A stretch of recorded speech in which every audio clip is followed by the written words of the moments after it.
नमस्कार मित्रों, आज इस वीडियो में हम आपको बताने वाले हैं कि शिक्षण योजना अर्थात टीचिंग प्लान या पाठ्य योजना किस प्रकार से बनाई जाती है। मित्रों, एक पाठ्य योजना बनाई जाती है जब आप बीएड या फिर डीएड कर रहे होते हैं, तो हम आपको वो भी बताने वाले हैं कि बीएड या डीएड में किस प्रकार की पाठ्य योजना बनाई जाती है। दूसरा है, अभी स्कूल शिक्षा विभाग के द्वारा एक आदेश जारी किया गया है जिसमें सभी शिक्षकों के लिए कक्षा 1 से 8वीं तक के शिक्षकों के लिए टीचिंग प्लान बनाकर अपलोड करना है। ओके, तो वो किस प्रकार से बनाना है, तो वीडियो को एंड तक देखिएगा। और शिक्षा विभाग से जुड़ी महत्वपूर्ण खबरों के लिए हमारे चैनल को सब्सक्राइब ज़रूर कर लीजिए और घंटी का बटन दबा दीजिए ताकि मेरा जो भी वीडियो हो उसका नोटिफिकेशन आपके लिए मिल सके। तो मित्रों, ये है जो अभी स्कूल शिक्षा विभाग के द्वारा जो आदेश जारी किया गया है, उसमें इस प्रकार का जो है लेकर आपके लिए टीचिंग प्लान बनाना है। देखिए, इसमें 9 टॉपिक रखे गए हैं। पहला है अवधारणा का क्षेत्र, दूसरा है पाठ का नाम और क्रमांक, तीसरा है पेडागोजिकल प्रक्रिया गतिविधि प्रस्तावना, फिर है शिक्षण सामग्री और समय, लर्निंग इंडिकेटर, मूल्यांकन और आओ सीखे खेल खेल में, और लास्ट में है लर्निंग आउटकम्स। तो मैं आपको इन सब का मतलब भी बताऊंगी और दोनों प्रकार के टीचिंग प्लान भी बताऊंगी कि बीएड में किस प्रकार बनाते हैं और अभी जो बनाने हैं शिक्षकों के लिए वो किस प्रकार से बनाते हैं। तो चलिए शुरू करते हैं आज का ये वीडियो। तो मित्रों, यहाँ पर मैंने कक्षा 8वीं गणित पाठ 1 की परियोजना बना के बताई है। शिक्षण योजना जिसे कहते हैं, पाठ्य योजना भी कहते हैं और टीचिंग प्लान भी कहते हैं। तो यहाँ आप देखिए, जो ये बीएड का मैं प्रारूप बता रही हूँ, अगर आप नहीं देखना चाहते तो इसको वीडियो को थोड़ा आगे पॉज कर दीजिए और आप उसको आगे जो अभी शिक्षकों के लिए बनाना है वो देख सकते हैं। ठीक है, बाकी मैं आपको दोनों का अंतर बता रही हूँ। देखो, जो बीएड में बनाते हैं उसमें हम पाठ विद्यालय का नाम, दिन, दिनांक, कक्षा, कालांश, अवधि इस प्रकार ऊपर बनाते हैं डेमो। फिर लिखते हैं हम प्रकरण की हम किस पाठ की जो है पाठ्य योजना बना रहे हैं, वो हम प्रकरण लिखते हैं। फिर हमारा अगला पॉइंट आता है शिक्षण उद्देश्य। फिर शिक्षण उद्देश्य में आते हैं सामान्य उद्देश्य और आते हैं विशिष्ट उद्देश्य। तो यहाँ पर आप देख सकते हैं कि मैंने सामान्य उद्देश्य लिखे हुए हैं और विशिष्ट उद्देश्य लिखे हुए हैं।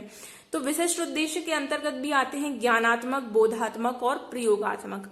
अगर कोई बीएड स्टूडेंट देख रहा है तो आप इसको कॉपी कर सकते हैं, बट मैं जो शिक्षक वाले बताऊंगी आप उनको कॉपी बिल्कुल भी मत कीजिएगा। देखिए, फिर विशिष्ट उद्देश्य के अंतर्गत ही आते हैं कौशलात्मक उद्देश्य। ठीक है, तो ये विशिष्ट उद्देश्य में 4 प्रकार में बांटा गया है। उसके बाद अगला आता है पूर्व ज्ञान के छात्रों को क्या पूर्व ज्ञान है, वो कितना जानते हैं। उसके बाद आती है सहायक सामग्री की, आप जो पाठ्य योजना पढ़ाने वाले हैं उसमें आपको क्या क्या सहायक सामग्री लगने वाली है, चार्ट या फिर कोई और सामग्रियां जैसे संख्या पट्टी वगैरह या कुछ भी आपके लिए लगने वाला। उसके बाद आती है प्रस्तावना प्रश्न आता है, जिसमें आप पूर्व ज्ञान के आधार पर बालकों से कुछ प्रश्न करते हैं कि क्या उन्हें क्या मालूम है और किस प्रश्न पर जाकर वो रुकते हैं। जो बीएड की पाठ्य योजना होती है उसमें आपको अंतिम प्रश्न इस प्रकार रखना होता है कि छात्र, वो समस्यात्मक प्रश्न होता है जिसमें छात्र मौन हो जाते हैं और उसी प्रश्न को आप उद्देश्य कथन बनाते हैं कि हाँ बालकों, जैसे मैंने यहाँ रखा परिमेय संख्या किसे कहते हैं, तो ये समस्यात्मक प्रश्न हो गया, छात्र यहाँ पर मौन हो जाते हैं। इसके बाद आप उद्देश्य कथन लिखते हैं कि आज बालकों हम किसके बारे में, परिमेय संख्याओं के बारे में विस्तृत अध्ययन करेंगे और आप परिमेय संख्याओं की परिभाषा बताते हैं। उद्देश्य कथन के बाद फिर आता है पाठ का प्रस्तुतिकरण, जिसमें शिक्षण बिंदु होता है, शिक्षक क्रिया होती है, छात्र क्रिया होती है और श्यामपट्ट कार्य होता है। और इसमें आपको अच्छा खासा लंबा लिखना होता है कि आप शिक्षण बिंदु क्या ले रहे हैं, शिक्षण क्रिया क्या होती है, फिर छात्र क्या क्रिया करते हैं, क्या उत्तर देते हैं या फिर मौन बैठे होते हैं, और श्यामपट्ट पर आप जो कार्य कर रहे होते हैं आपको वो इस प्रकार से लिखना होता है पूरी तालिका बना के। तो देखिए, ये इस प्रकार के टीचिंग प्लान होते हैं जो ये बीएड में बनाए जाते हैं। ओके, पर अब जो शिक्षकों के लिए बनाना है टीचिंग प्लान वो इस प्रकार नहीं है, वो बिल्कुल इससे भिन्न बनना है। तो चलिए मैं आपको वो बताती हूँ। तो देखिए, ये जो अभी शिक्षकों के लिए बनाना है, स्कूल शिक्षा विभाग के द्वारा जो आदेश जारी है उसके आधार पर जो शिक्षकों के लिए बनाना है, मैं उस प्रकार के शिक्षक प्लान आपके लिए बता रही हूँ। तो इसके पहले मैं आपको एक चीज बता दूं कि इस टीचिंग प्लान को आप कॉपी बिल्कुल भी मत कीजिए, बिकॉज मैं इसको अपलोड कर चुकी हूं और उसमें साफ साफ लिखा है कि 2 शिक्षकों के लिए एक से टीचिंग प्लान नहीं बनाने हैं, अन्यथा दोनों के विरुद्ध कार्यवाही हो सकती है। तो आप इसमें थोड़े कुछ चेंजेस करके आप इसको बना सकते हैं, बट इसको पूरा का पूरा बिल्कुल भी कॉपी मत कीजिएगा। और इसके बाद मैंने आपको पहले भी बता दिया है 9 पॉइंट टीचिंग प्लान के रखे गए हैं। तो यहाँ पर देखिए मैंने बनाया है कक्षा 8वीं विषय गणित। अब देखिए पहला पॉइंट जो था अवधारणा का क्षेत्र था। तो अवधारणा के क्षेत्र में हमें वो चीज लिखनी है कि जो पाठ किस अवधारणा पर आधारित है, पाठ बालकों के लिए क्या सिखा रहा है या पाठ में क्या दिया गया है। ठीक है, तो यहाँ पर 8वीं का जो पहला पाठ है परिमेय संख्याएं, तो इसमें परिमेय संख्याओं के प्रकार बताए गए हैं और उनका जोड़ घटाना गुणा भाग बताया गया। तो मैंने उसी को टॉपिक के रूप में लिख दिया। आप बिल्कुल अपनी भाषा रखिएगा, इसमें कोई कॉपी बिल्कुल भी मत कीजिए दूसरों का। आप बिल्कुल, बहुत ही आसान है इसको बनाना, बस थोड़ी सी आपको कंसंट्रेट करना होगा और बिल्कुल आसानी से बन जाएंगे। फिर आता है दूसरा पॉइंट, वो है पाठ का नाम और क्रमांक। तो ये तो बिल्कुल आसान है, पाठ जिस पाठ की आप योजना बना रहे हैं उसका क्रमांक डालना है, पाठ 1 या 2 कौन सा पाठ है और उसका नाम डालना है। फिर आता है तीसरा पॉइंट, पेडागोजिकल प्रक्रिया या गतिविधियां एवं प्रस्तावना। अब देखिए इसमें क्या बनाना है, ये है कि आप क्या प्रक्रिया करवा रहे हैं, आप बालकों के लिए जो पाठ पढ़ा रहे हैं उसको बालक पहले से उस टॉपिक से कितना परिचित है, ये बात बाहर निकलवाना छात्रों से। या फिर आप उनको कोई खेल करवाते हैं, जैसे प्राइमरी जो स्कूल होते हैं उनमें अधिकतर जो टॉपिक होते हैं मैथ को, तो उनको खेल के द्वारा समझाते हैं, बालकों को जोड़ना या कोई और अन्य खेल के द्वारा उनको बताया जाता है कोई भी टॉपिक। तो यहाँ पर पेडागोजिकल प्रक्रिया का मतलब यही है कि आप पाठ पढ़ाने के पहले उनसे कोई गतिविधि करवा रहे हैं, कोई खेल करवा रहे हैं या कुछ आप उनसे पूछ रहे हैं जो वो पहले से जानते हैं। तो यहाँ आपको वही प्रक्रिया लिखनी है और उसके बाद आपको लिखनी है प्रस्तावना। प्रस्तावना कि आप उनसे पुनः एक बार उनको कितना उस टॉपिक के बारे में जानकारी है और आप उन प्रश्नों के माध्यम से बालकों को उस टॉपिक तक किस प्रकार ले जाते हैं। तो उसमें इस टॉपिक के अंतर्गत आपको वही लिखना है। जैसे आप पढ़ सकते हैं, मैंने इसमें लिखा है कि छात्रों से संख्याओं के प्रकार उदाहरण सहित पूछना, क्योंकि परिमेय संख्या है वे संख्याओं के प्रकार जब ज्ञात होंगे तभी उनको समझना आसान होगा और बालक संख्याओं के प्रकारों से परिचित भी है। दूसरा है संख्याओं की घातीय संक्रियाओं की जानकारी, घातीय संख्याएं जोड़ घटाना गुणा भाग, इससे छात्र परिचित हैं या नहीं, क्योंकि इस पाठ में क्या है, हम उनको घातीय संक्रियाएं परिमेय संख्याओं के मध्य प्रयोग करना सिखाने वाले हैं। फिर हमने लिखा है छात्र पूर्व ज्ञान से परिमेय संख्याओं के विषय में सामान्य जानकारी रखते हैं। अब जब हमने उनसे ये पेडागोजिकल प्रक्रिया करवाई तो हमें पता चला कि छात्र क्या क्या जानकारी रखते हैं, परिमेय संख्या के विषय में क्या जानते हैं, बिकॉज उन्हें भिन्न पढ़ा है तो थोड़ा बहुत परिमेय संख्याओं से उस प्रकार से संबंधित वो हैं। और प्रश्नों से संबंधित हम कुछ जानकारियां उनसे पूछते हैं। हम जैसे उनसे पूछते हैं कि 2/3 या फिर 4/5 का परिमेय संख्या है।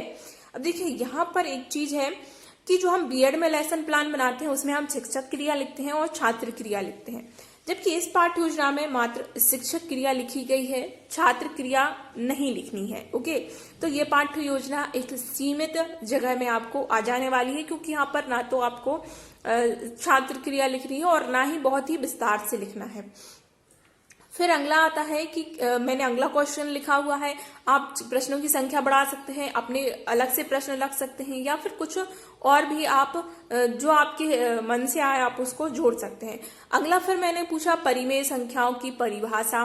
ठीक है, तो मैं उनसे पूछ सकती हूँ परिभाषा, या फिर उनको आप बता सकते हैं कि परिमेय संख्या की सबसे पहले तो आपको छात्रों से पूछना है कि परिमेय संख्या क्या है।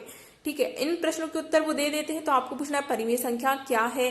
वो परिभाषा दे देते हैं तो ठीक है, आप उनको संक्रियाएं पढ़ाएंगे, अन्यथा यहाँ पर परिभाषा बताएंगे कि परिमेय संख्या वह संख्या है जिसमें पी क्यू क्या है, पूर्णांक है, क्यू बराबर 0 है और पी और बटे 0 नहीं है तथा पी और क्यू के रूप में आप उनको व्यक्त कर सकते हैं। तो वो परिमेय संख्या, यहाँ पर आप कुछ एग्जाम्पल भी लिख सकते हैं।